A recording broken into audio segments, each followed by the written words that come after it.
Hi, this is Scott Cox with Interface Coaching. I wanted to show an example of losing aerobic fitness as the race season started. I have an image up on my desktop here that I wanted to share. This is from WKO4 and last season. WKO4 is upgraded to WKO5. Does similar things. It's basically software that uses machine learning and the data that it receives from an athlete's power meter and other metrics, and tries to figure out what their physiologic abilities are based on that. There's other platforms. Golden Cheetah has a desktop version that's free, and there's some cloud-based services that do similar things. This human performance modeling software that's available using artificial intelligence and machine learning is quite powerful. I think it's really important to use these tools for coaching and for your own training. If I was a self-coached athlete, I would definitely be looking at some of this software out there. I'd pick one that resonated with me and use it. You can track your improvements and definitely see some things in the data that you might not pick up just on feel, or looking at your performance management chart and some of the more simple things that are out there. So anyway, we can get into a lot of things. I love talking about this. It's always a challenge for me to keep things brief, and that's going to be my goal today. So again, this is losing aerobic fitness, and an athlete came to me last spring, and they were feeling quite good out here in their training and early season racing, and then they started having trouble over here, which prompted the consult. And I said, hey, I just don't feel that good. What's going on? What do you think? I said, hey, give me your data. We downloaded that into this WKO4 software, and then we had some long phone calls and a lot of back and forth to try to figure out, how did he feel at this time? Because again, I have the data here, but then how accurate is this data? Does it represent his true abilities? Was he doing maximal efforts? Or is there data that's not in here? Is the power meter not working right? And then also, how did this athlete feel? Does the data support how he felt, or do we need to sift through that? So I think a lot of athletes look at just the power, like, well, my power is here. This is what's going on. And I think we can pull a lot of things out of the power, but we have to look at the power data and then definitely factor in this athlete's subjective feelings. You will see people use the performance management chart and say, my TSB, which is how tired you are, is positive, so I should be good. And it's like, well, how did it get positive? What were you doing to lead it there? You might be too positive, or you might be positive, but you still haven't unloaded a lot of fatigue. So there's a lot of things to look at there. So really listen to how you feel, and I think it's good to keep a training diary on how you feel from day to day. Those are really important things that I find very useful with looking at the data. So on the screen here, Pmax is sprint power. That's a red line that's not on here because I scaled this to 375 watts. This athlete can hit 1288 watts based on the model, so that would be up here somewhere. I took that out of here is that you can't see the changes in these lines as well that would demonstrate what I wanted to show today. FRC is the athlete's ability to ride above threshold.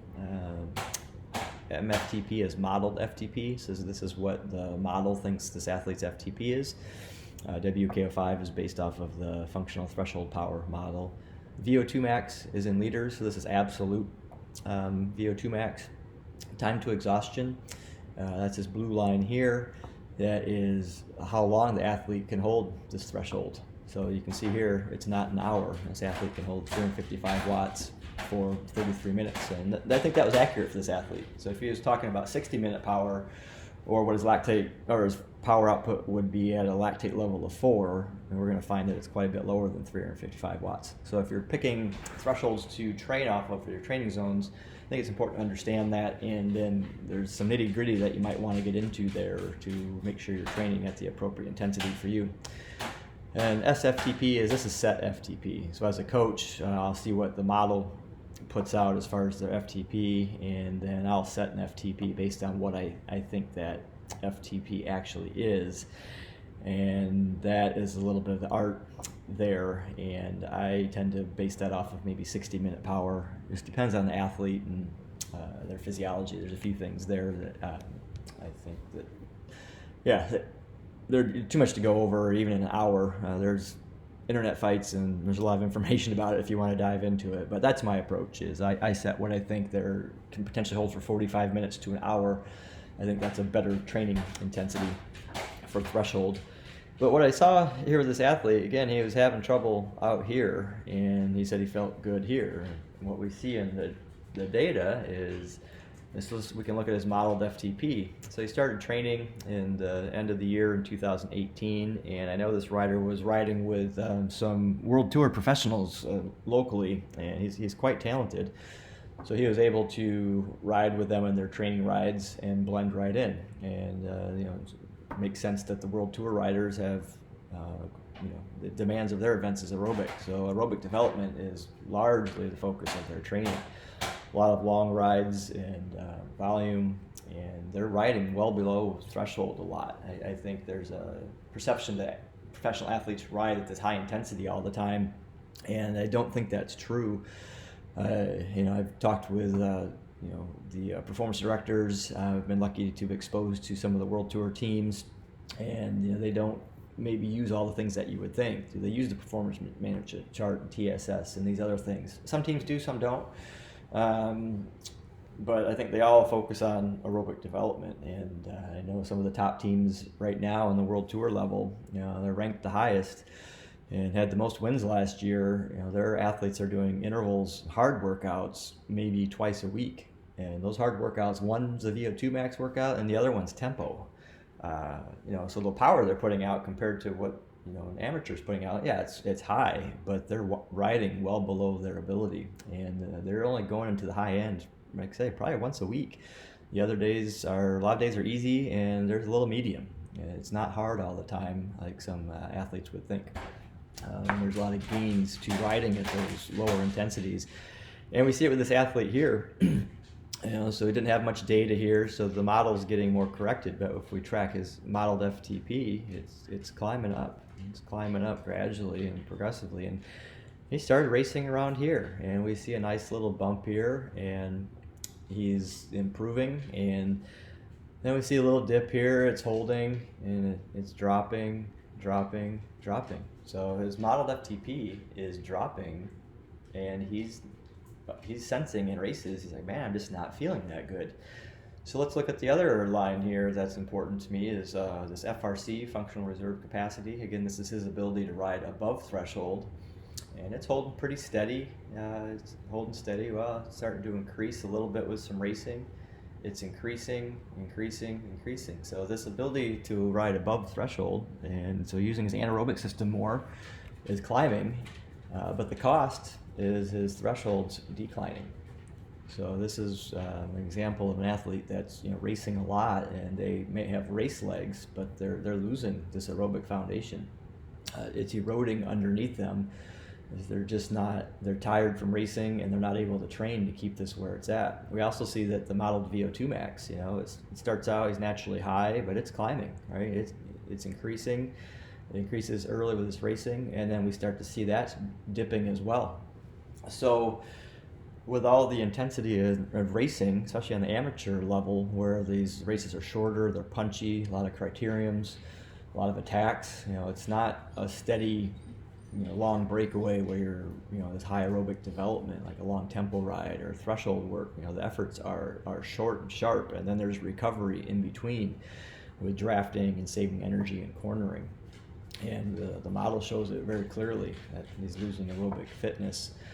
So I think when you're planning your season out, you're thinking about how many races am I going to do, and if you're in Northern California, we've got a ton of races. Every weekend it starts up, and you could be racing right now actually. So it's through January through September. You could race a lot on the weekends, group rides through the week, and that can fit in. But I think if you're going to do that all year, you're probably going to experience this, where your best numbers and your best fitness is going to be after the base training, and then it starts to erode underneath you. So I think it'd be important to focus on this aerobic area quite a bit, especially if you're racing a lot and this is increasing.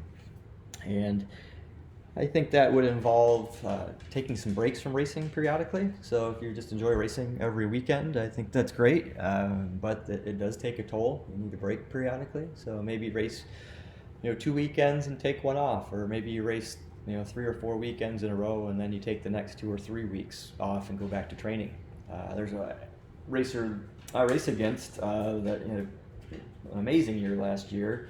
I remember talking to him after a race where he was really quite dominant and asking, what he had planned, and it stuck with me, right? This is a guy that understands his body and understands training. He's like, I'm not going to race much. I've been racing so much that I need to go train because I'm losing fitness.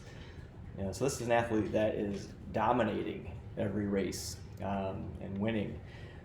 He had some big goals throughout the year that he achieved, and he knew that he needed to step back periodically and go do some training because racing wasn't cutting it.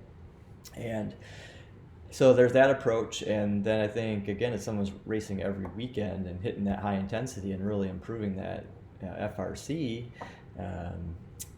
then maybe midweek it'd be more important to work on these areas. So it's like, in the race I didn't have that punch, so midweek workout I gotta do punch, I gotta get that sprint up, and maybe you'll have better gains by doing some tempo and sweet spot work each week. Or even some zone 2 riding, as I think athletes forget that riding zone 2 in the Coggins scale. So zone 2 is easy, right? It's about 50% of your VO2 max or 65% of your FTP. So you have to also look at what you're basing your percentage off of, but it's an intensity you could ride for about 5 hours or so. That'd be another way to figure it out. Go out for a 5-hour steady ride and look what average power you can hold for that ride. That's probably going to be a good idea of what your zone 2 is, or where you're burning a lot of fat and working quite efficiently. And I think that training can be really good to help maintain this aerobic system and your FTP. The other thing that's nice about riding at those lower intensities, yes, we need to have certain durations there, 2 hours or so plus if you can, but there's not a lot of sympathetic stress in your body or cortisol. So when you're riding closer to threshold and the higher your intensity is, there's some training gains there, but you're also creating a lot of stress in your body. So if you're racing every weekend, especially Saturday and Sunday, and this athlete was trying to upgrade, so he's really getting after it, and there's a lot of stress in his body from Saturday and Sunday, and Monday through Friday, his body might not be able to handle any more training stress as far as that high intensity, but it still needs to train and ride. Maybe Monday through Friday would just be easy rides all through the week, and then get back after it on the weekend, or maybe one midweek medium ride. But I think we have to look at that intensity distribution. So I would say when he started feeling crummy here, is he wasn't getting the sustained efforts in racing, which says that measured FTP was dropping. I think if we were to actually test him in these time frames, we would have seen that his VO2 max and FTP was dropping. And so I think he could have just backed off around here, done some easier rides, and maybe just needed a break from racing. That might have done the trick too, right? At this point, he was not feeling good. Just take a couple weeks and go out and ride easy with your friends. Keep the volume up a little bit, but drop all the intensity, and then you might find out, okay, I've deloaded that intensity, which might take a week or two, depending how much you've accumulated, and then he's back on point again. And he's redeveloped that aerobic system with these quote unquote easy zone 2 rides. So anyway, hope that gives you some ideas and gives you a visual on what happens to a lot of racers when they're quite fit and have a balanced base and they're really ready to go, and then they start racing a lot and they get here and they start having trouble. Interesting enough, and when I'm talking about that, this time of year in Northern California, this is when athletes disappear. They race a lot, everything's feeling good. We start getting into March and April, and people start feeling crummy and not doing as well in races. Athletes with more of the long view are beating them up, and they get frustrated. And then you start seeing people they're burnt out, they're tired, they're gone. So I think it's good to keep that long view and really focus on that aerobic development. So if there's any takeaways there, I hope that helps you.